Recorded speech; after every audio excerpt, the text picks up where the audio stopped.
Hey guys, this is Suman Suthar and I welcome you all on our YouTube channel.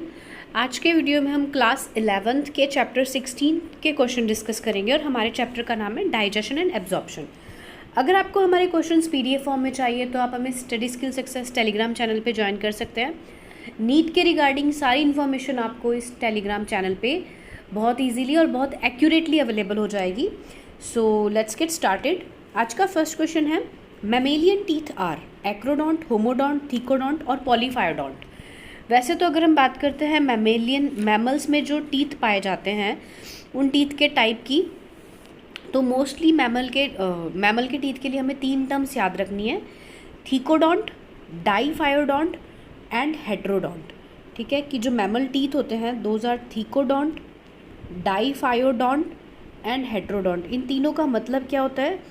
Thecodont का मतलब होता है कि जॉस जो होते हैं, यानी कि जिसे मसूड़े बोलते हैं, जॉस के अंदर सॉकेट होते हैं, स्पेस, उस सॉकेट के अंदर टीथ की रूट फिक्स्ड होती है और उस रूट के साथ में ब्लड कैपिलरीज वगैरह भी कनेक्टेड होती है, मतलब ब्लड सप्लाई उसके अंदर प्रॉपरली होती है।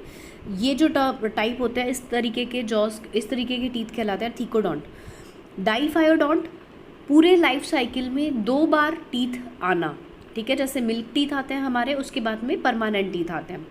हेट्रोडोंट सारे के सारे जो दांत हैं, जो 32 टीथ है, 32 दांत है, वो सारे एक जैसे नहीं होते, जबकि वो अलग अलग टाइप के होते हैं। Incisor, canine, premolars and molars, अलग अलग तरीके के टीथ प्रेजेंट होना, ये टर्म क्या कहलाती है? हेट्रोडोंट। ठीक है, एक्रोडोंट, होमोडोंट होते हैं एक जैसे दांत होना, सारे के सारे टीथ जो है, जितने भी टीथ प्रेजेंट है वो सारे एक जैसे। एक्रोडोंट होते हैं कि टीथ जो होते हैं वो सुपरफिशियली जॉस के ऊपर जस्ट लगे होते हैं और इजीली रिमूव हो जाते हैं, और रिमूव होने के बाद में उनकी रीग्रोथ नहीं होती है। ठीक है, पॉलीफायोडोंट बार बार नए टीथ आते रहना, कि लाइफ में कितनी भी बार टीथ का पूरा सेट आ सकता है, ये कंडीशन कहलाती है पॉलीफायोडोंट। हमें बाकी की टर्म्स नहीं याद रखनी है, हमें एनसीईआरटी के बेस पर चलना है। तो मैमल टीथ में 3 ही टर्म्स हमें याद रखनी है, थीकोडोंट, डाईफायोडोंट्स एंड हेट्रोडोंट, ये होते हैं मैमेलियन टीथ। ठीक है, तीनों टर्म्स और तीनों टर्म्स का मतलब। तो करेक्ट ऑप्शन इसके अकॉर्डिंग हमारा क्या हो जाएगा? Option number C, mammal teeths are thecodont, diphyodont and heterodont. Next question, the number of salivary glands present in human beings 5, 4, 3 और 2। ह्यूमन बींग्स के अंदर टोटल कितने पेयर होते हैं सलाइवरी ग्लैंड के? There are total 3 pairs. ठीक है, एक जो होती है वो तो आपकी कहलाती है पैरोटिड ग्लैंड्स। पैरोटिड ग्लैंड्स जो होती हैं वो होती है चीक्स के अंदर, दोनों चीक्स के अंदर एक एक पैरोटिड ग्लैंड होती है, तो एक पेयर हो गया चीक्स के अंदर। दूसरी होती है लोअर जॉ के नीचे, ठीक है, जो हमारा नीचे वाला जॉ होता है उसके नीचे, जिसे कहते हैं सब मैक्सिलरी ग्लैंड या सब मैंडिबल ग्लैंड। तीसरी जो होती है वो होती है आपकी टंग के नीचे, ठीक है, जिसे कहते हैं सब लिंगुअल। ठीक है, तो 3 पेयर्स होते हैं, parotid, submaxillary and sublingual. Correct option will be option number C. Next question, the innermost layer of the digestive tract is serosa, mucosa, submucosa और ल्यूमन। ल्यूमन तो देखिए सीधा सा क्या होती है, कैविटी जो होती है कोई भी तरीके की, उस कैविटी को क्या कहा जाता है? ल्यूमन कहा जाता है। डाइजेस्टिव ट्रैक्ट की अगर हम बात करते हैं तो हम बाहर से अंदर की तरफ, यानी कि अगर हम इंटेस्टाइन का सेक्शन काट रहा है तो इंटेस्टाइन के आउटर साइड से लेकर के इंटेस्टाइन के अंदर जो गैप है जहाँ पे फूड प्रेजेंट होता है वहाँ तक में आपके टोटल 4 लेयर्स होती हैं। सबसे आउटर मोस्ट जो लेयर होती है वो कहलाती है सिरोसा। ठीक है, सेकंड वन जो लेयर होती है उससे हम कहते हैं मस्क्यूलरिस। ठीक है, मस्क्यूलरिस लेयर्स बेसिकली, हाँ, इसमें भी 2 सब लेयर्स होती हैं, हम ये मान सकते हैं कि इसमें स्मूथ मसल्स प्रेजेंट होती है। तीसरी लेयर जो होती है वो होती है सब म्यूकोसा।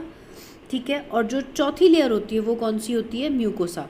म्यूकोसा जो होती है, म्यूकोसा मेम्ब्रेन, जो जिसमें से जहाँ पे म्यूकस रिलीज करने वाली सेल्स प्रेजेंट होती हैं। स्टमक के अंदर यहाँ पर गॉबलेट सेल्स भी हो सकती हैं, बाकी की सेल्स भी हो सकती हैं, चीफ सेल्स हो सकती हैं।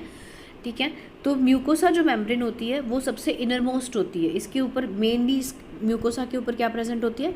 म्यूकस रिलीजिंग सेल्स, तभी तो इंटेस्टाइन के अंदर म्यूकस प्रेजेंट होता है आपके। ठीक है, तो सबसे इनर मोस्ट लेयर जो होगी वो कौन सी होती है? Mucosa membrane.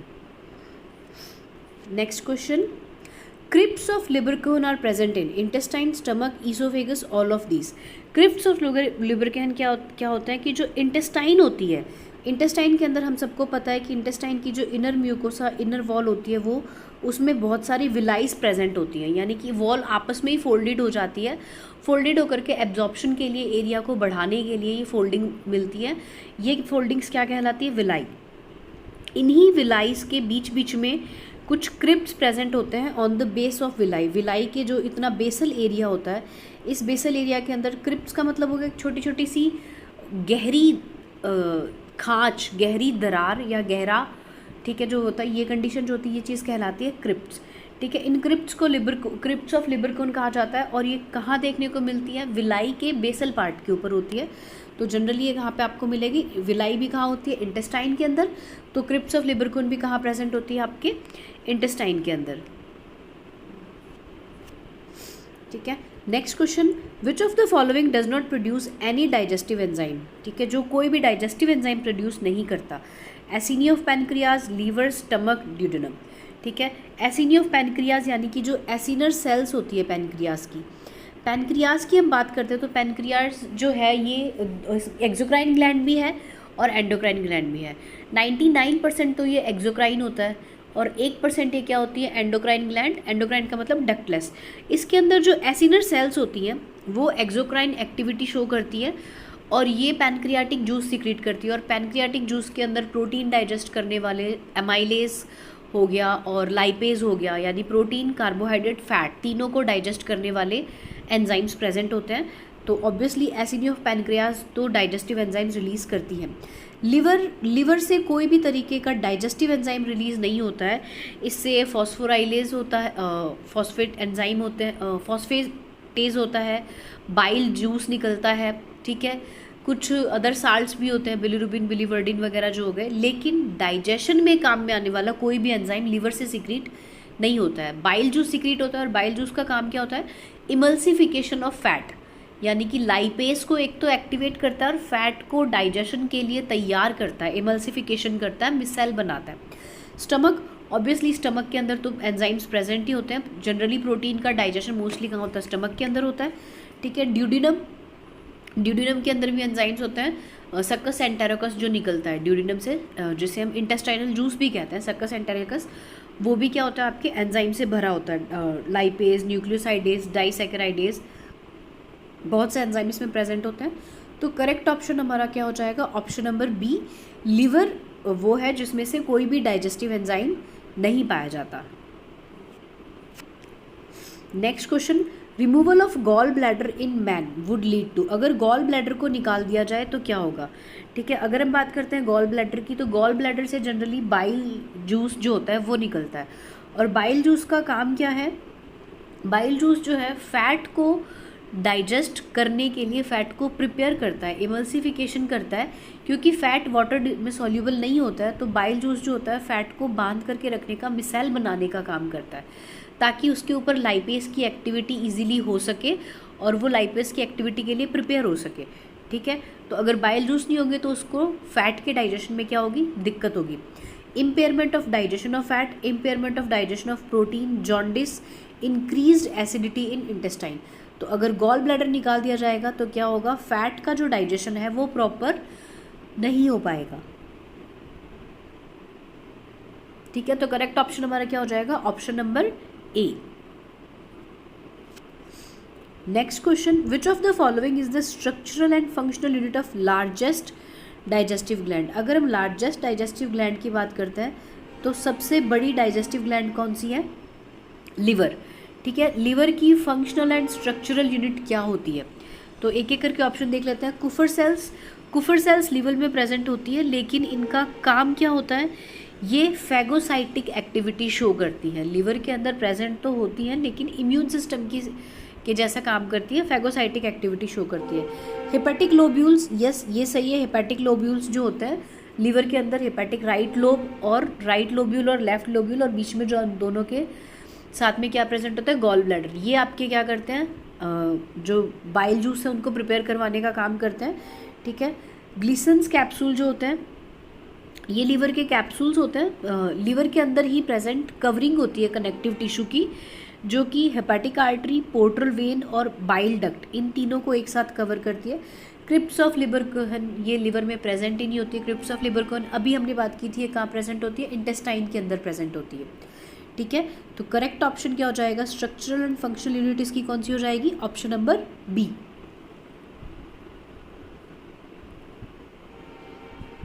Next question, for person suffering from high blood cholesterol the physicians recommend, जिनको हाई ब्लड कोलेस्ट्रॉल होता है उनको क्या क्या रिकमेंड किया जाता है, pure desi ghee, vegetable oil such as groundnut, red meat with layers of fat and vanaspati margarines. ठीक है, जहाँ पर हाई ब्लड कोलेस्ट्रॉल होता है तो दो तरीके के जो फैट होते हैं हमारे बॉडी के अंदर, सैचुरेटेड और दूसरे कौन से होते हैं, अनसैचुरेटेड फैटी एसिड्स। ठीक है, जो सैचुरेटेड फैटी एसिड्स वो हो गए जिनके अंदर की सिर्फ क्या होती है, सिंगल बॉन्ड प्रेजेंट होता है। अनसैचुरेटेड जिनमें डबल या ट्रिपल बॉन्ड प्रेजेंट हो, एटलीस्ट वन डबल बॉन्ड और ट्रिपल बॉन्ड। तो जिनमें हाई ब्लड कोलेस्ट्रॉल होता है उनको सैचुरेटेड फैटी एसिड से बनी हुई सारी की सारी चीज़ें मना होती हैं। क्यों, क्योंकि सैचुरेटेड फैटी एसिड जो होते हैं, ये फैट जो होते हैं कोलेस्ट्रॉल को और ज़्यादा बढ़ा देते हैं और अल्टीमेटली कोलेस्ट्रॉल जो है आर्टरीज़ की वॉल पे डिपॉजिट हो जाएगा and it will lead to heart attack, heart disease जो भी होते हैं, मायोकार्डियल इन्फार्क्शन वगैरह ये चीज़ें हो जाती है। तो उनको कैसा फ़ैट सजेस्ट किया जाता है, अनसैचुरेटेड फैट, यानी कि जिसके अंदर अनसैचुरेटेड फैटी एसिड्स होते हैं, जैसे ओलिक एसिड, लिनोलेनिक एसिड, इस तरीके के फैटी एसिड। तो इस तरीके के फैटी एसिड जो होते हैं ये मिलते हैं वेजिटेबल ऑयल्स के अंदर।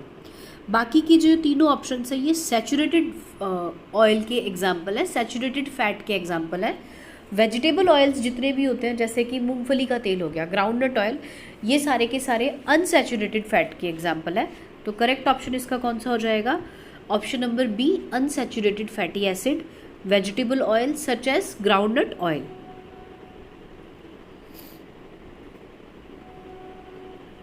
Next question, if the chyme of a person who had orally consumed only starch as food is analyzed before it enters the duodenum, it will show the presence of, कि एक question ये कह रहा है कि किसी ने सिर्फ स्टार्च खाया है।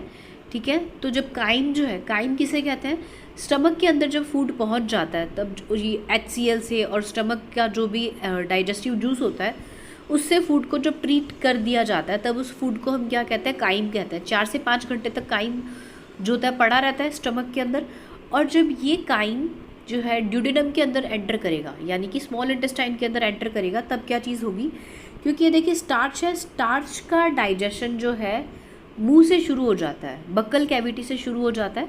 बक्कल कैविटी के अंदर टाइलिन एंजाइम होता है, इसे हम अमाइलेज भी कहते हैं, सलाइवरी अमाइलेज या टाइलिन जो होता है स्टार्च को डेक्स्ट्रिन और माल्टोज में चेंज कर देता है। ठीक है, डेक्स्ट्रिन और माल्टोज में चेंज कर देता है। स्टमक में ज़्यादा स्टार्च का कोई डाइजेशन नहीं होता है। स्टार्च का आगे फर्दर डाइजेशन कहाँ पर होता है, ड्यूडेनम के अंदर होता है, जहाँ पर जो एमाइलेज होता है, पैनक्रियाटिक एमाइलेज जो होता है वो स्टार्च को आगे पूरा प्रॉपर डेक्स्ट्रिन और माल्टोज के अंदर चेंज कर देता है। तो जब ये ड्यूडेनम में एंटर करेगा तब वहाँ पे क्या होगा, कुछ अनडाइजेस्टेड स्टार्च प्लस कुछ पार्शली डाइजेस्टेड स्टार्च, और उस पार्शली डाइजेस्टेड स्टार्च के अंदर क्या होगा, डेक्स्ट्रिन होगा एंड क्या होगा, माल्टोज होगा। तो starch, dextrin and maltose, correct option हमारा क्या रहेगा, ये 3 ऑप्शन रहेंगे, स्टार्च, डेक्स्ट्रिन और माल्टोज। ठीक है, काइम के अंदर जो होंगे ये तीनों चीज़ें प्रेजेंट होगी, जिनका आगे पूरा प्रॉपर डाइजेशन कहाँ पर जाकर के होता है, ड्यूडेनम के अंदर जाकर के। तो ऑप्शन सी करेक्ट रहेगा। Next question, which of the following occurs in the duodenum, absorption of mineral and water, no, water और मिनरल का एब्जॉर्प्शन जो है, वाटर का absorption of vitamins and mineral, sorry vitamins और मिनरल्स का absorption जो है वो स्मॉल इंटेस्टाइन के लेटर पार्ट्स में होता है, इलियम और जेजुनम के अंदर। Mixing of food with pancreatic juice and bile, yes, duodenum के अंदर ही पैनक्रियाटिक डक्ट खुलती है, बाइल डक्ट खुलती है, जो कॉमन डक्ट होती है, जिससे बाइल डक्ट ही पैनक्रियाटिक डक्ट को साथ में लेकर के आती है, दोनों की ओपनिंग एक ही जगह होती है। ठीक है, तो उनकी जो मिक्सिंग है पैनक्रियाटिक जूस की और बाइल जूस की मिक्सिंग जो होती है काइम के साथ में, वो कहाँ पे होती है, ड्यूडेनम के अंदर होती है। Mastication of food, mastication of food मुंह के अंदर ही हो जाता है, बकल कैविटी के अंदर। Absorption of water, water absorption सबसे ज़्यादा कहाँ पर होता है, कोलन के अंदर, यानी कि लार्ज इंटेस्टाइन के अंदर। लार्ज इंटेस्टाइन का पार्ट होता है आपके कोलन। ठीक है, सीकम, कोलन और रेक्टम। तो कोलन के अंदर सबसे ज़्यादा क्या होता है, वाटर का क्या होता है, एब्जॉर्प्शन। तो करेक्ट ऑप्शन इस क्वेश्चन का क्या होगा, पैनक्रियाटिक जूस और बाइल जूस की फूड के साथ में मिक्सिंग होने का जो काम है वो कहाँ पर होता है, ड्यूडेनम के अंदर।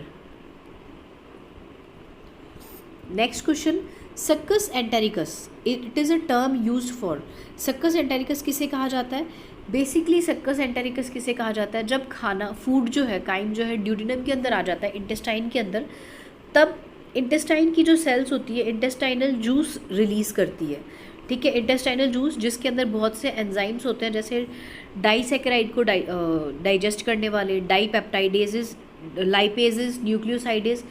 इसी इंटेस्टाइनल जूस का ही दूसरा नाम क्या होता है, सक्कस एंटेरिकस। तो ऑप्शन देख लेते हैं, junction of ileum and colon, no. Inflammation of intestine, no. Vermiform appendix भी नहीं होता। Digestive juice of intestine, intestine का जो डाइजेस्टिव जूस है उसे क्या कहा जाता है, सक्कस एंटेरिकस कहा जाता है।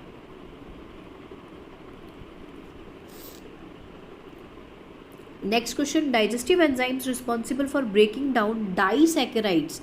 वो एंजाइम जो कि डाइसैकेराइड्स के ब्रेक डाउन के लिए रिस्पॉन्सिबल है वो कौन कौन से हैं। ठीक है, तब हम कॉम्बिनेशन देख लेते हैं, pepsin, trypsin and trypsinogen. Pepsin, trypsin जो है ये दोनों के दोनों कैसे एंजाइम है, प्रोटीन को पचाने वाले एंजाइम है। पेप्सिन स्टमक के अंदर काम करता है और ट्रिप्सिन जो होता है वो कहाँ पे काम करता है, आपके ड्यूडेनम के अंदर काम भी करता है। ट्रिप्सिनोजन जो है ट्रिप्सिन की ही इनएक्टिव फॉर्म है। ठीक है, ट्रिप्सिनोजन जो है उसे काइमोट्रिप्सिन जो है वो एक्टिवेट करके क्या बना देता है, ट्रिप्सिन बना देता है। तो ऑप्शन नंबर फर्स्ट जो है हमारा वो तो गलत हो गया। एमाइलेज ये स्टार्च को पचाता है, स्टार्च को डाइजेस्ट करता है, ठीक है, लेकिन फिर से पेप्सिन हो गया, ये प्रोटीन डाइजेस्टिंग एंजाइम है। और लाइपेज जो है वो लिपिड या फैट्स को डाइजेस्ट करता है। तो सेकंड ऑप्शन भी गलत हो गया। Sucrase, lactase and maltase, sucrase, lactase and maltase ये तीनों ही आपके क्या है, डाइसैकेराइड्स को डाइजेस्ट करने वाले हैं। सुक्रोज को जो है आपके ग्लूकोज प्लस फ्रक्टोज के अंदर चेंज करता है कौन, सुक्रेज एंजाइम। ठीक है, लैक्टेज एंजाइम जो है वो लैक्टोज को चेंज करता है ग्लूकोज प्लस गैलेक्टोज के अंदर। और माल्टेज एंजाइम जो है वो माल्टोज को बदलता है ग्लूकोज प्लस ग्लूकोज के अंदर। तो क्वेश्चन यही पूछ रहा है कि डाइसैकेराइड्स को तोड़ने वाले कौन से एंजाइम है, सुक्रेज, लैक्टेज और माल्टेज, जो कि रिस्पेक्टिवली सुक्रोज, लैक्टोज और माल्टोज पर क्या करते हैं, काम करते हैं। फोर्थ ऑप्शन अगर हम देखते हैं तो पेप्सिन, ट्रिप्सिन, काइमोट्रिप्सिन ये तीनों के तीनों कैसे एंजाइम है, प्रोटीन को डाइजेस्ट करने वाले एंजाइम है। तो इस क्वेश्चन का करेक्ट ऑप्शन हमारा कौन सा हो जाएगा, option number C, sucrase, lactase and maltase. Next question, HCl of a gastric juice, gastric juice के अंदर जो प्रेजेंट HCl होता है वो क्या काम करता है। ऑप्शन देख लेते हैं, टाइलिन और पेप्सिन दोनों की एक्टिविटी पर है। टाइलिन की अगर हम बात करते हैं तो सलाइवरी अमाइलेज है, सलाइवा के अंदर मिलने वाला अमाइलेज है, जिसकी एक्टिविटी लगभग pH 6.8 से 6.9 pH या कुछ बुक्स में 7 भी मिल जाती है। ऑलमोस्ट न्यूट्रल pH के ऊपर टाइलिन की क्या होती है, एक्टिविटी होती है। लेकिन जैसे ही बोलस खाना जो है, जो बकल कैविटी से जो फूड है प्रॉपर चबाए जाने के बाद में जब वो बोलस जो होता है वो स्टमक के अंदर आता है, आपके स्टमक में आने के बाद में HCl के कारण, HCl है हाईली एसिडिक है, इसकी pH ऑलमोस्ट कहाँ तक गिर जाती है, 1.8 तक गिर जाती है। तो क्वेश्चन में अगर हम देखेंगे तो दो पर ही एक्टिविटी पूछिए, टाइलिन और पेप्सिन के ऊपर। टाइलिन को काम करने के लिए ऑलमोस्ट न्यूट्रल pH चाहिए और पेप्सिन जो है उसको काम करने के लिए हाईली एसिडिक pH चाहिए। ठीक है, तो जैसे ही HCl ऑफ गैस्ट्रिक जूस, यानी कि ये कहाँ की बात हो रही है, स्टमक की बात हो रही है, ये चीज़ें स्टमक में प्रेजेंट होती है HCl। तो HCl जो है टाइलिन को तो क्या करता है, इनएक्टिवेट करता है, क्योंकि HCl की pH बहुत कम होती है। ठीक है, 1.8 pH है, तो टाइलिन तो इसका कैसा हो जाएगा, inactivate.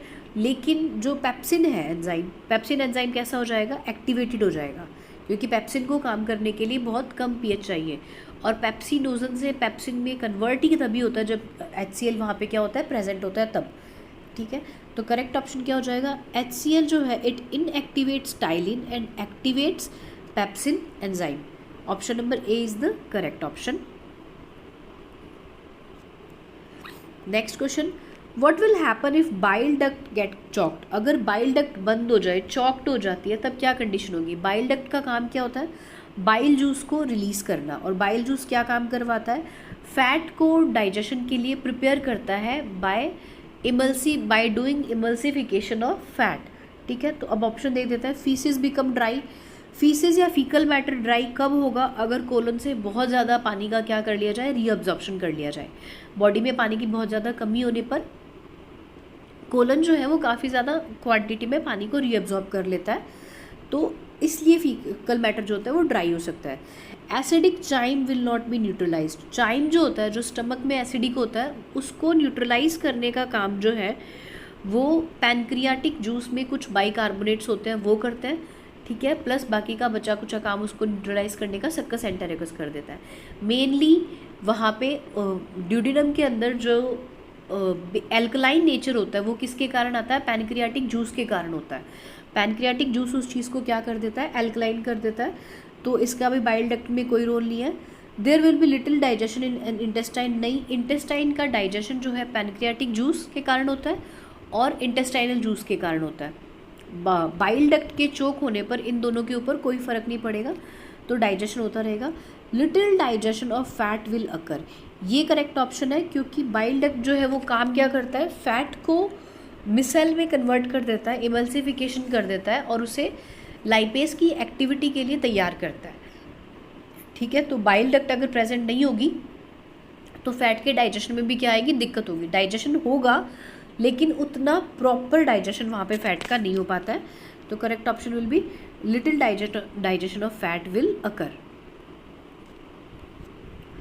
Next question, what is common among amylase, rennin and trypsin. ठीक है, इन तीनों के नाम आते हैं, हमें ये पता होना चाहिए तीनों का क्या क्या काम होता है। एमाइलेज जो होता है ये क्या करता है, स्टार्च के ऊपर अपना काम करता है। ठीक है, और कहाँ कहाँ मिलता है ये, एक तो ड्यूडेनम के अंदर पैनक्रियाटिक जूस में, और एक मुंह के अंदर सलाइवरी एमाइलेज जो होता है वो, और दोनों जगह ये स्टार्च को डेक्स्ट्रिन और माल्टोज में चेंज कर देता है, यानी कि स्टार्च को डाइसैकेराइड में चेंज कर देता है। ट्रिप्सिन जो है ये प्रोटीन डाइजेस्टिंग एंजाइम है, और ट्रिप्सिन जो है वो कहाँ पे मिलता है, ट्रिप्सिन, काइमोट्रिप्सिन, ये सारे के सारे आपके कहाँ मिलते हैं, पैनक्रियाटिक जूस के अंदर होता है। प्रोटीन को डाइपेप्टाइड्स में, प्रोटियोसिस में चेंज कर देता है। ठीक है, रेनिन जो है, रेनिन मिल्क में जो आपके केसिन प्रोटीन होता है, उसी तरीके से रेनिन जो होता है ये डाइजेस्ट करता है मिल्क के प्रोटीन्स को। प्रोटीन डाइजेस्टिव एंजाइम ही है रेनिन भी, और रेनिन जो है प्रोटीन डाइजेशन कहाँ पे करता है, स्टमक के अंदर करता है। तो अब ये देख लेते हैं क्या क्या कॉमन है। ऑल आर प्रोटीन्स, ये सही है क्योंकि तीनों क्या है, एंजाइम्स है, और मोस्ट ऑफ एंजाइम किसके बने होते हैं, प्रोटीन के, तीनों ही प्रोटीन के बने एंजाइम है। All are proteolytic enzymes, no, rennin और ट्रिप्सिन है, लेकिन एमाइलेज किसका डाइजेशन करता है, स्टार्च का। प्रोड्यूस्ड इन स्टमक, नहीं, एक स्टमक में बन रहा है और मुंह के अंदर भी बनता है, सलाइवरी एक्टिविटी के अंदर भी, और ट्रिप्सिन जो है आपके ड्यूडेनम में भी बनता है। Act as pH lower than 7, no, ये ज़रूरी नहीं है। ट्रिप्सिन जो होता है वो एल्कलाइन पीएच पे काम करता है, एमाइलेज जो है एल्कलाइन पे भी काम कर, न्यूट्रल पे भी कर लेता है और 1.8 पीएच पे भी कर लेता है। ठीक है, तो इसका करेक्ट ऑप्शन क्या हो जाएगा, ये तीनों आपके गलत ऑप्शन है। ये तीनों ही किसके बने, एंजाइम्स हैं, तो किसके बने होते हैं, these are made up of protein, या all are proteins. Next question, hydrochloric acid in stomach is secreted by chief cells, zymogen cells, parietal and none of the above. अगर हम बात करते हैं स्टमक की सबसे इनरमोस्ट लाइनिंग जो होती है म्यूकोसा, म्यूकोसा के अंदर मेनली अगर हम बात करें तो 3 तरीके की सेल्स होती हैं।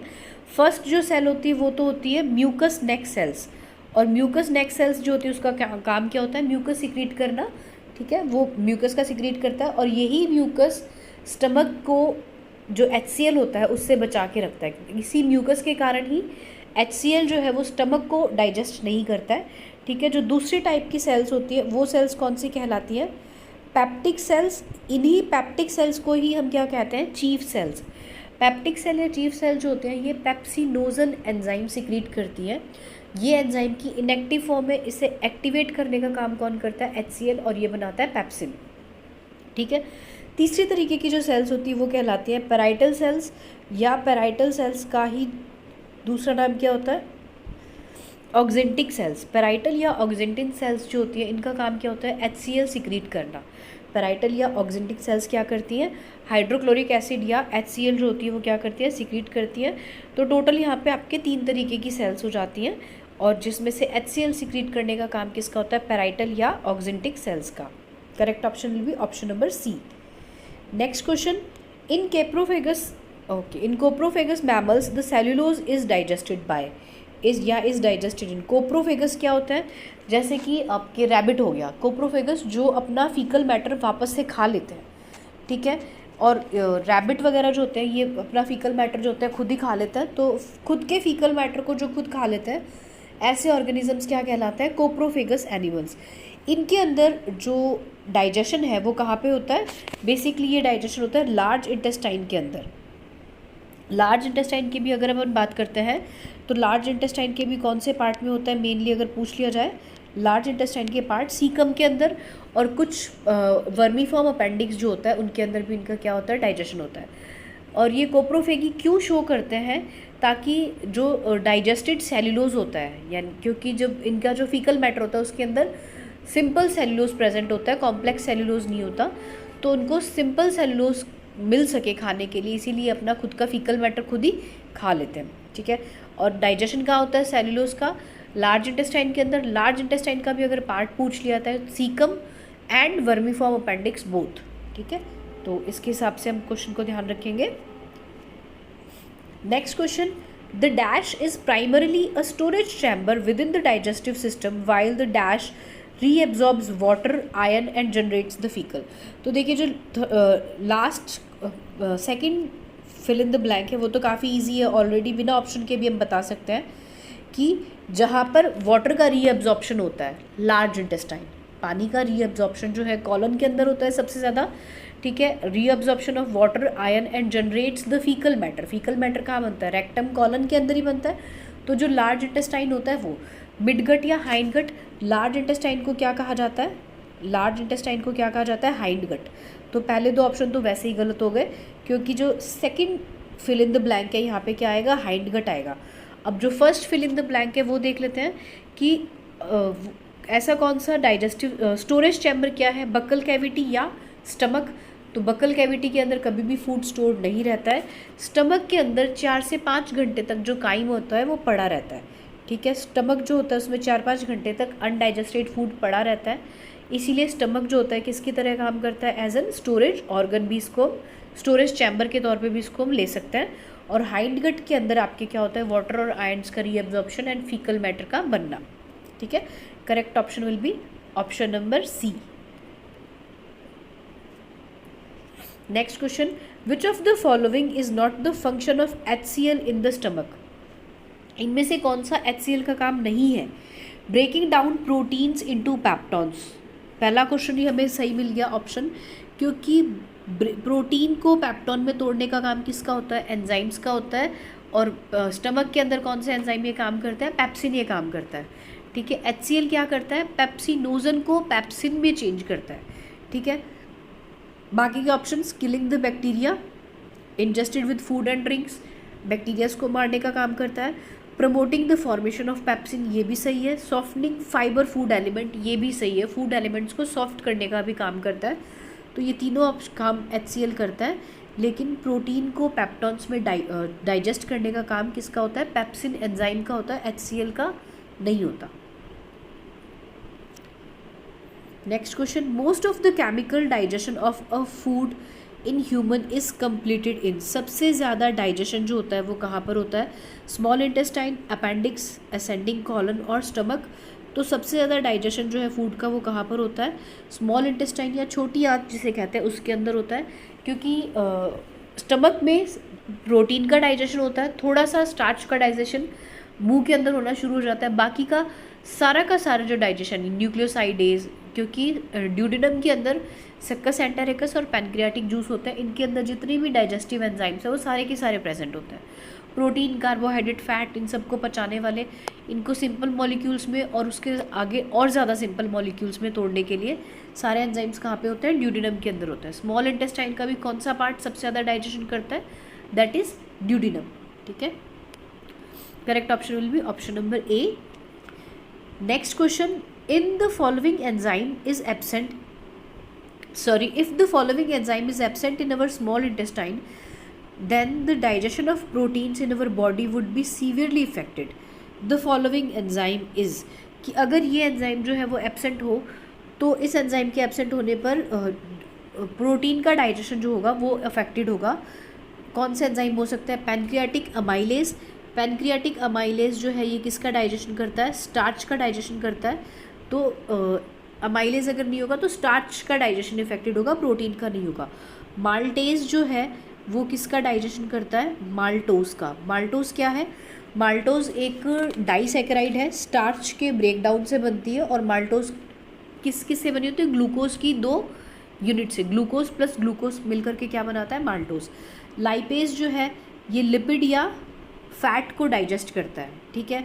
और एंटेरोकाइनेज एंजाइम जो है ये डायरेक्टली खुद डाइजेस्ट नहीं करता है, लेकिन ये एंजाइम जो है ट्रिप्सिनोजन. ट्रिप्सिनोजन क्या होती है? ट्रिप्सिन की इनएक्टिव फॉर्म होती है ट्रिप्सिनोजन. ट्रिप्सिनोजन को ट्रिप्सिन में कन्वर्ट करने का काम करती है. और ट्रिप्सिन जो होता है वो ट्रिप्सिन और काइमोट्रिप्सिन जो होते हैं वो दोनों ही क्या करते हैं? आपके प्रोटीन को डाइजेस्ट करते हैं. तो अगर एंटेरोकाइनेज एंजाइम नहीं होगा, एंटेरोकाइनेज हार्मोन यहाँ पे प्रेजेंट नहीं होगा, तो क्या होगा कि ट्रिप्सिन और काइमोट्रिप्सिन नहीं बन पाते हैं.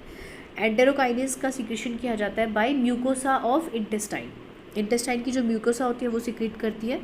तो एंटेरोकाइनेज जो है ये प्रोटीन डाइजेस्टिंग एंजाइम्स को एक्टिवेट करने का काम करता है, ठीक है. Next question, if the bile pancreatic duct is blocked then which of the following will not be affected. ये कह रहा है बाइल पैनक्रियाटिक डक्ट, यानी कि बाइल जूस भी नहीं आ पाएगा ड्यूडेनम के अंदर और पैनक्रियाटिक जूस भी ड्यूडेनम के अंदर नहीं आ पाएगा. तो इनमें से कौन सी चीज़ है जो अफेक्टेड नहीं होगी? Digestion of protein obviously affected होगा, क्योंकि पैनक्रियाटिक जूस के अंदर जो होता है ट्रिप्सिन और काइमोट्रिप्सिन की जो इनएक्टिव फॉर्म होती है वो प्रेजेंट होती है, ट्रिप्सिनोजन और काइमोट्रिप्सिनोजन, ठीक है. Emulsification of fat, bile juice का मेन काम ही क्या होता है? इमल्सिफिकेशन ऑफ फैट होता है, तो ये भी नहीं हो पाएगा. डाइजेशन ऑफ स्टार्च, एमाइलेज जो होता है वो पैनक्रियास के अंदर प्रेजेंट होता है. तो ये तीनों ही ऑप्शन जो है वो आपके क्या हो जाएंगे? गलत, क्योंकि अगर या तो बाइल डक्ट और पैनक्रियाटिक डक्ट जो कॉमन डक्ट होती है वो ब्लॉक्ड है तो ये तीनों काम नहीं हो पाएंगे. लेकिन लेवल ऑफ ब्लड ग्लूकोज को जो मेंटेनेंस करने का काम है ये काम किसके थ्रू होता है? पैनक्रियास के थ्रू होता है. और ये पैनक्रियास का एंडोक्राइन पार्ट करता है, ठीक है. पैनक्रियास के जो है इंसुलिन सिक्रीट करता है बाय बीटा सेल्स, और ये इंसुलिन जो है डायरेक्ट ब्लड में सिक्रीट कर दिया जाता है, ब्लड के अंदर डायरेक्ट डाल दिया जाता है, जिसमें कोई भी डक्ट का कोई रोल नहीं होता है, ठीक है. तो इसलिए अगर बाइल पैनक्रियाटिक डक्ट या जिसे हेपेटो पैनक्रियाटिक डक्ट भी कहते हैं, अगर ये डक्ट जो है वो क्लोज है, ये डक्ट प्रॉपर काम नहीं कर रही है, तो ब्लड ग्लूकोज के मेंटेनेंस के ऊपर कोई इफेक्ट नहीं पड़ेगा, ठीक है. बाकी तीनों प्रोसेस जो है वो अफेक्टेड होंगे. करेक्ट ऑप्शन हमारा क्या हो जाएगा? Option number C. Next question, pancreatic juice rich in water and electrolyte but poor in enzymes is secreted in response to, ठीक है. पैनक्रियोजाइमिन, कोलिसिस्टोकाइनिन, हेपेटोकाइनिन और सिक्रेटिनिन. अगर हम बात करते हैं इन हार्मोन्स की या इन हार्मोन्स की, तो ड्यूडेनम जो है वो जनरली पैनक्रियोजाइमिन, कोलिसिस्टोकाइनिन और सिक्रेटिन जो होती है वो रिलीज़ करती है, जिसमें से कोलिसिस्टोकाइनिन तो गॉल ब्लैडर के ऊपर इफेक्ट करता है मेनली, ठीक है. ये गॉल ब्लैडर के ऊपर जाकर के काम करेगा और बाइल जूस को और कुछ हद तक पैनक्रियाटिक जूस को भी स्टिमुलेट करता है, उसके सिक्रीशन को. पैनक्रियोजाइमिन जो होता है ये पैनक्रियाटिक जूस के स्टिमुलेशन को सिक्रीशन को स्टिमुलेट करता है, लेकिन अगर पैनक्रियोजाइमिन की एक्टिविटी ज़्यादा है तो पैनक्रियास से जो भी जूस आएगा उसके अंदर डाइजेस्टिव एंजाइम्स की क्वांटिटी ज़्यादा होती है, ठीक है. लेकिन जो सिक्रेटिन है, सिक्रेटिन का काम क्या होता है? ये भी पैनक्रियाटिक जूस को सिक्रीट करवाता है, लेकिन इससे जो पैनक्रियाटिक जूस सिक्रीट होता है उसके अंदर पानी और इलेक्ट्रोलाइट्स जो होते हैं, ठीक है, यानी कि जो बाइकार्बोनेट आयंस, बेसिकली इलेक्ट्रोलाइट्स का मतलब यहाँ पे क्या हो जाएगा? बाइकार्बोनेट आयंस जो होते हैं वो आयंस जो कि मीडियम को क्या कर देते हैं? एल्कलाइन कर देते हैं, काइम का जो एसिडिक नेचर उसे ख़त्म कर देते हैं, उनके सिक्रीशन को क्या करता है? बढ़ाता है. तो अगर पैनक्रियाटिक जूस में डाइजेस्टिव एंजाइम का सिक्रीशन बढ़ाने का काम है तो मेनली किसका होएगा? पैनक्रियोजाइमिन का. और अगर बाइकार्बोनेट आयंस और पानी को अगर पैनक्रियाटिक जूस में बढ़ाना है उसकी क्वांटिटी बढ़ानी है, तो किसकी एक्टिविटी से होता है ये? सिक्रेटिन की एक्टिविटी से।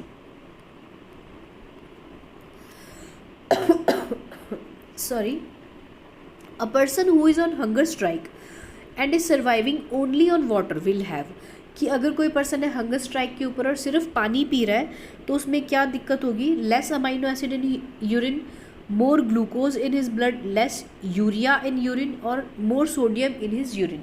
अगर वो सिर्फ पानी पी रहा है तो ऑलरेडी वो सोडियम तो ले ही नहीं रहा, नमक वगैरह, ठीक है, मिनरल्स, तो इसलिए वहाँ पे मोर सोडियम तो हो ही नहीं सकता। सिर्फ पानी के ऊपर सर्वाइव कर रहा है तो ऑब्वियसली उसके अंदर ग्लूकोज की क्या हो जाएगी? कमी। ब्लड के अंदर ग्लूकोज ज़्यादा नहीं होगा, कम होगा, और अमाइनो एसिड्स भी उसके यूरिन में नहीं प्रेजेंट होता है। अगर सिर्फ पानी लिया जाता है तो इसका मतलब उसने प्रोटीन का डाइजेशन, प्रोटीन की क्वांटिटी भी क्या कर दी है? बहुत ज़्यादा कम, यानी कि प्रोटीन की वो क्वांटिटी नहीं ले रहा है। और जब प्रोटीन को हमारी बॉडी डाइजेस्ट करती है तब प्रोटीन के डाइजेशन के टाइम पर ही बॉडी क्या बनाती है? यूरिया बनाती है। यूरिया, या इसे कार्ब अमाइड भी कहते हैं। यूरिया एक वेस्ट प्रोडक्ट के तौर पे बनता है, और जनरली यूरिया कब बनता है? जब लिवर के अंदर यूरिया का प्रोडक्शन किया जाता है बाय ऑर्निथिन साइकिल। और ये काम कब होता है? जब प्रोटीन इनटेक जो होता है वो ज़्यादा होता है, तब यूरिया की क्वांटिटी भी क्या बनेगी? ज़्यादा। अब क्योंकि हंगर स्ट्राइक के ऊपर है, यानी कि प्रोटीन क्वांटिटी क्या है? 0 है, तो यूरिया की क्वांटिटी भी क्या हो जाएगी? बहुत कम। तो जो यूरिन होता है उसके अंदर नॉर्मल से कम क्वांटिटी के अंदर क्या आएगा? यूरिया क्या आएगा? देखने को मिलेगा कि यूरिन जो है उसके अंदर यूरिया की क्वांटिटी बहुत ज़्यादा क्या हो जाएगी? कम हो जाएगी। क्यों? क्योंकि प्रोटीन भी वो नहीं ले रहा है, इसलिए। करेक्ट ऑप्शन कौन सा हो जाएगा? Option number C. Next question, which homeostatic function of the liver is controlled and monitored in the pancreas? Homeostatic function का मतलब क्या होता है? क्योंकि जो हमारी बॉडी है, ह्यूमंस की जो बॉडी है, वो होम्योस्टेसिस शो करती है। होम्योस्टेसिस का सीधा सा मतलब है बॉडी अपने अंदर के सारा का सारा जो भी एनवायरनमेंट है उसे फिक्स रखती है। कि जैसे हमारा जो टेम्परेचर है वो 38.6 है तो वो 38.6 ही रहेगा। ब्लड का जो पीएच है वो उतना ही रहेगा, टेम्परेचर उतना ही रहेगा, पीएच उतना ही रहेगा, बफर्स ब्लड के अंदर उतने ही रहेंगे, बफर सॉल्यूशंस। यानी कि अंदर का जो एनवायरनमेंट जैसा है उसे उसी तरीके से मेंटेन करके रखना, ठीक है। ऑप्शंस देख लेते हैं। Deamination of amino acids, release of glucose, release of iron, removal of toxins. तो वैसे तो ये सारे के सारे काम जो है लिवर करता है, ठीक है, लेकिन हम एक चीज़ अब समझ लेते हैं कि जो लिवर जो है उसके अंदर क्या कंडीशन होती है। लिवर के अंदर ग्लाइकोजन की फॉर्म में क्या स्टोर रहता है? ग्लूकोज जो होता है वो स्टोर रहता है। फूड मटेरियल, एनिमल्स के अंदर फूड मटेरियल ग्लाइकोजन की फॉर्म में स्टोर रहता है, और ये ग्लाइकोजन जो है वो कहाँ पे स्टोर रहता है? ग्लूकोज का ग्लाइकोजन की फॉर्म में स्टोरेज कहाँ पे रहता है? लीवर के अंदर रहता है। ग्लाइकोजन से वापस ग्लूकोज का बनना, ये जो प्रोसेस होता है ये प्रोसेस कहलाता है ग्लाइकोजिनोलाइसिस। ग्लाइकोजिनोलाइसिस क्या होता है? ग्लाइकोजन से ग्लूकोज का बनना। ग्लाइकोजन से ग्लूकोज का बनने का प्रोसेस जो होता है ग्लाइकोजिनोलाइसिस, ये होता तो कहाँ पर है? लिवर के अंदर। लेकिन इस प्रोसेस के होने के लिए एक हार्मोन रिस्पॉन्सिबल है। वो हार्मोन कौन सा होता है? ग्लूकेगोन हार्मोन, ठीक है। ये ग्लूकेगोन हार्मोन जो होता है वो किस कहाँ पे बनता है? पैनक्रियाज के अंदर बनता है, ठीक है। ग्लूकेगोन हार्मोन जो है जो ग्लाइकोजिनोलाइसिस को कंट्रोल कर रहा है, ठीक है, लिवर के अंदर जा कर के। लेकिन ये ग्लूकेगोन हार्मोन जो है it is made in the pancreas, और ये ब्लड शुगर के लेवल को कंट्रोल करने का क्या करता है? काम करता है बेसिकली। क्योंकि ग्लाइकोजिनोलाइसिस जो है उससे ग्लूकोज बनेगा, तो ब्लड शुगर के लेवल को जो कंट्रोल है वो करता तो कौन है? पैनक्रियाज। करवाता किससे है? वो लिवर से करवाता है, ठीक है। तो ये ब्लड शुगर को एक फिक्स लेवल पे मेंटेन करके रखना होम्योस्टेसिस का पार्ट है, ठीक है। तो रिलीज ऑफ ग्लूकोज जो है आपके, वो हमारा क्या हो जाएगा? Correct option. Release of glucose या ब्लड के अंदर शुगर लेवल को मेंटेन रखने का काम जो है वो कौन करता है? लिवर करता है। लेकिन करवाया उससे किसके थ्रू जाता है? पैनक्रियाज के through. Next question, pancreatic juice helps in the digestion of protein and fats. सही है, प्रोटीन एंड कार्बोहाइड्रेट। प्रोटीन के लिए ट्रिप्सिन काइमोट्रिप्सिन होता है, फैट के लिए लाइपेजेस होते हैं, कार्बोहाइड्रेट्स के लिए डाइसैकेराइडेज, माल्टेज, लाइपेज, सुक्रेज और एमाइलेज, ठीक है। फैट एंड कार्बोहाइड्रेट, तो करेक्ट ऑप्शन इसका कौन सा हो जाएगा? Option number D, protein, fat and carbohydrate. Pancreatic juice के अंदर तीनों के डाइजेशन के लिए एंजाइम्स प्रेजेंट होते हैं।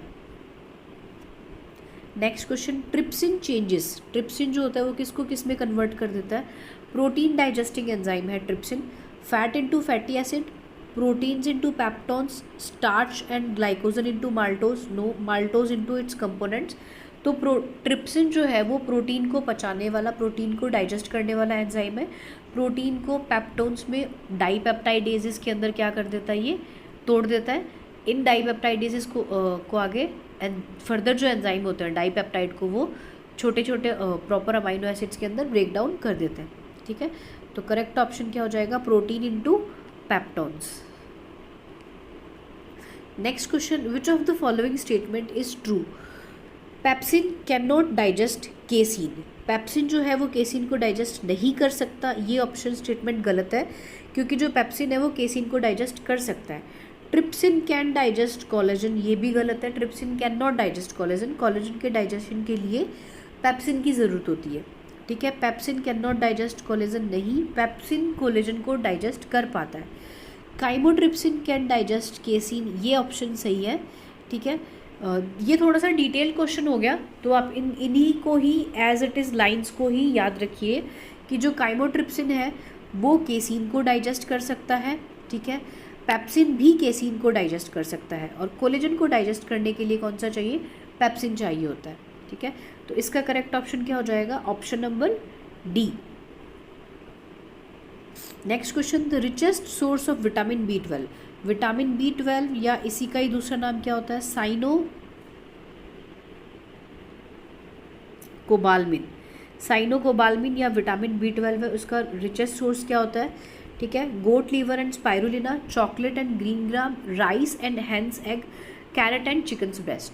तो लिवर जो होता है वो आपके क्या होता है? विटामिन B12 का सबसे रिचेस्ट सोर्स होता है, प्लस स्पाइरुलिना एल्गी जो हो गई वो। तो विटामिन B12 के लिए लिवर प्लस स्पाइरुलिना एल्गी जो है वो इसके रिचेस्ट सोर्सेज होते हैं। आज के वीडियो का लास्ट क्वेश्चन, ग्लूकोज, सब amino acid and sodium are absorbed into blood by simple diffusion, active transport, facilitated transport. The statement is incorrect since they are absorbed in lymph and not in blood. सबसे पहली बात तो ये option गलत है, क्योंकि direct किस में एब्जॉर्ब किए जाते हैं? ब्लड के अंदर एब्जॉर्ब किए जाते हैं। ठीक है, इनिशियली जो इनका एब्जॉर्प्शन होता है पानी के साथ में कॉन्सेंट्रेशन ग्रेडियंट के अलॉन्ग, यानी कि सिंपल डिफ्यूजन से इनका होता है, और कॉन्सेंट्रेशन ग्रेडियंट के अलॉन्ग, कि जहाँ पे इनकी क्वांटिटी ज़्यादा है वहाँ से जहाँ पे इनकी क्वांटिटी कम है ब्लड के अंदर वहाँ पे कुछ क्वांटिटी इनकी चली जाती है, लेकिन ये बहुत कम क्वांटिटी के अंदर इस तरीके से इनका क्या होता है? एब्जॉर्प्शन। बड़ी मात्रा में, ज़्यादा बड़ी क्वांटिटी में ग्लूकोज, अमाइनो एसिड और सोडियम का जो एब्जॉर्प्शन है वो कैसे होता है? एनर्जी खर्च करके एक्टिवली किया जाता है। ठीक है, सिंपल डिफ्यूजन के साथ में बहुत कम क्वांटिटी में होता है, लेकिन ज़्यादा मात्रा में इनका अब्जॉर्प्शन जो है इनकी कॉन्सेंट्रेशन ग्रेडियंट के अगेंस्ट, सांद्रता प्रवणता के विपरीत एनर्जी खर्च करके किया जाता है। और इस तरीके से एनर्जी खर्च करके किया गया ट्रांसपोर्टेशन या एनर्जी खर्च करके किया गया एब्जॉर्प्शन क्या कहलाता है? एक्टिव ट्रांसपोर्ट या एक्टिव एब्जॉर्प्शन। ठीक है, करेक्ट ऑप्शन हमारा हो जाएगा ऑप्शन नंबर बी। ये था हमारा आज का वीडियो। आपको अगर कोई भी क्वेश्चन में कोई भी क्वेरीज हो, कुछ भी हो, तो आप हमें नीचे कमेंट करके बता सकते हैं। नीट के लेटेस्ट अपडेट्स के लिए आप हमें study skill success Telegram channel पे ज्वाइन कर सकते हैं।